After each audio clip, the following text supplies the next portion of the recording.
رہیے۔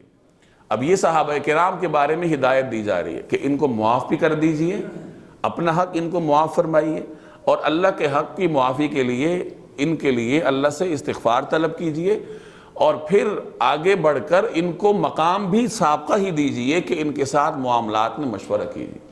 یعنی کہ ایسا نہ ہو کہ رسول اللہ صلی اللہ علیہ وسلم کے قلب اطہر میں ان کی طرف سے کدورت آ جائے اور آئندہ کے لیے ان کو مشاورت میں شریک نہ کیا جائے، بلکہ آپ ان کو اپنی مشاورت میں شریک فرماتے رہا کیجیے۔ جناب رسول اللہ صلی اللہ علیہ وسلم اپنے معاملات میں صحابہ سے مشورہ فرماتے تھے۔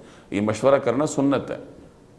حضور صلی اللہ علیہ وسلم کے وہ معاملات جو کسی وحی پر مبنی ہو، اللہ کی جانب سے حکم پر مبنی ہو، تو اس میں تو ظاہر ہے کہ آپ صلی اللہ علیہ وسلم مشورہ نہیں فرماتے تھے، بلکہ اللہ کے حکم کو نافذ کرتے تھے۔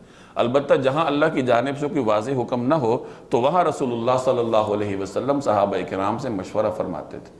مختلف مواقع پر آپ نے صحابہ سے مشورہ کیا۔ غزوہ خندق کے موقع پہ جب آپ نے مشورہ کیا تو حضرت سلمان فارسی رضی اللہ تعالی عنہ نے مشورہ دیا تھا کہ یا رسول اللہ ہم خندق کھود لیتے، تو یہ ان کے مشورے پہ عمل ہوا۔ عربوں کے ہاں خندق کو جنگی ہتھیار کے طور پر استعمال کرنا معروف نہیں تھا۔ عرب اس فن سے واقف نہیں تھے کہ دشمن سے مقابلے کے لیے، دفاع کے لیے خندق کھودی جاتی ہے۔ یہ اہل فارس یعنی اہل ایران کا طریقہ کار تھا، اور حضرت سلمان چونکہ فارسی تھے، یہاں کے رہنے والے تھے، یہاں سے وہ عرب گئے تھے، تو انہوں نے اپنے علاقے کی جو جنگی اسٹریٹجی تھی وہ مسلمانوں کو بتائی کہ یہ طریقہ کار ہے، تو آپ خندق کھود لیں۔ تو اس مشورے پہ آپ نے عمل کیا۔ اسی طرح غزوہ بدر میں بھی حضرت حباب رضی اللہ تعالی عنہ کے مشورے پہ آپ صلی اللہ علیہ وسلم نے عمل کیا۔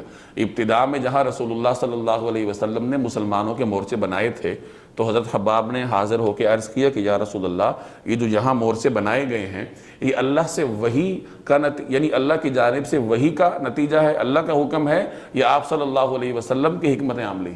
تو آپ صلی اللہ علیہ وسلم نے فرمایا کہ نہیں، یہ تو میری اپنی حکمت عملی ہے، اللہ کی جانب سے حکم نہیں ہے۔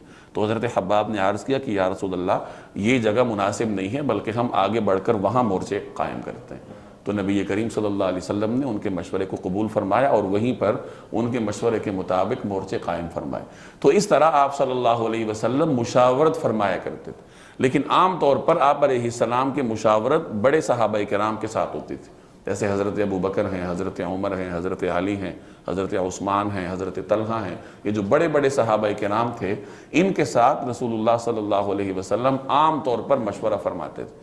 چنانچہ ایک موقع پر آپ صلی اللہ علیہ وسلم نے حضرت ابو بکر و حضرت عمر سے ارشاد فرمایا، لَوِ اجْتَمَعْتُمَا عَلَىٰ أَمْرٍ مَا خَالَفْتُكُمَا، اگر تم دونوں کسی معاملے پر متفق ہو جاؤ تو میں تمہارے اس مشورے کی مخالفت نہیں کروں گا، اس کی خلاف ورزی نہیں کروں گا، بلکہ تمہارے اس مشورے کو ہی قبول کروں گا۔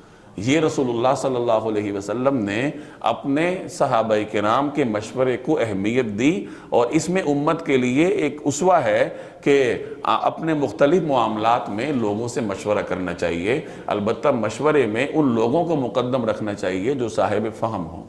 ہر آدمی سے ہر معاملے میں مشورہ نہیں ہوتا، بلکہ جو آدمی اس فن سے متعلق ہو، اس مسئلے سے تعلق رکھتا ہو، تو اس کے ساتھ مشورہ کرنا چاہیے۔ حضرت علی رضی اللہ تعالی عنہ نے ایک موقع پر آپ صلی اللہ علیہ وسلم سے پوچھا کہ یا رسول اللہ، اگر کوئی ایسا معاملہ ہمیں درپیش ہو جس کا حل قرآن و سنت میں نہ ہو تو ہمیں کیا کرنا چاہیے؟ تو آپ صلی اللہ علیہ وسلم نے فرمایا، شاور الفقہاء العابدین، کہ ایسے موقع پر ان فقہاء سے مشاورت کرو جو عبادت گزار ہو۔ ہر فقیہ بھی مشورے کا اور فتویٰ لینے کا اہل نہیں ہوتا، صرف معلومات کافی نہیں ہوتی، بلکہ علم کے ساتھ ساتھ اس کے اندر تقوی بھی موجود ہونا چاہیے، پھر وہ اس قابل ہے کہ آپ جا کر اس سے سوال کریں۔ البتہ جب مشورہ ہو جائے تو اس کے بعد پھر انسان توکل کرے، پھر اس معاملے کو اللہ کے سپرد کرے، کیونکہ مشورے میں کوئی چیز طے ہو جائے اور انسان اس کے بعد پھر مشورہ کرنے بیٹھ جائے تو پھر وہ آہستہ آہستہ وہم کا مریض بن جائے گا۔ تو مسلمان کو یہ تعلیم دی گئی کہ فَإِذَا عَزَمْتَ فَتَوَكَّلْ عَلَى اللَّهِ، کہ جب تم عزم کر لو، یعنی مشورہ کر لیا، مشورے میں ایک چیز طے ہو گئی، اب جب طے ہو گئی تو گویا تم نے عزم کر لیا، اب اللہ پر توکل کر کے بسم اللہ کر کے اس کام کا آغاز کرو۔